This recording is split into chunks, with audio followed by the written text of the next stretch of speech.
Sa gitna ng mga hinalang may mga AFP reservists sa umano'y private army ni Pastor Apollo Kibuloy, may paalala ang AFP, hindi dapat masangkot sa iligal ang mga reservist. Nakatutok si Chino Gaston. Sira ang plan nila.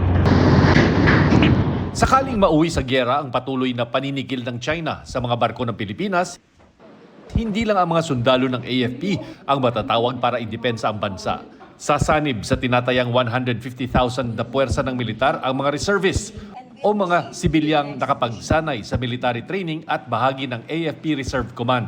Sa ngayon, wala pang 2 million ang bilang ng mga reservists sa bansa. Preparation should start immediately, no? Kasi hindi natin alam, lalo na ngayon, nowadays, ang gera will be by missiles, by drones, no? We call it cyber warfare or destroying the internet, you know.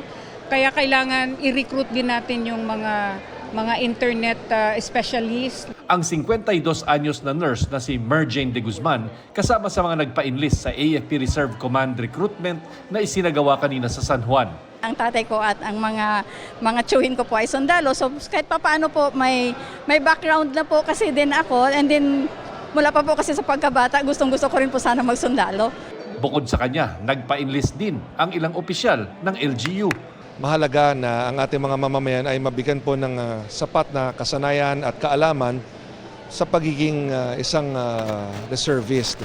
Isa naman sa mga reserve units ang 2nd Signal Reserve Battalion ng Sunshine Media Network Incorporated, ang media company ng KOJC ni Pastor Apollo Kibuloy. Batay sa records ng Philippine Army, may mahigit 400 reservists ang SMNI. Wala naman daw problema na maging reservist ang mga miyembro ng religious organizations. Basta huwag sila masasangkot sa mga illegal na gawain. Isa sa mga hinahanap ngayon ng mga pulis ang tinaguriang Angels of Death na private army umano ng pastor.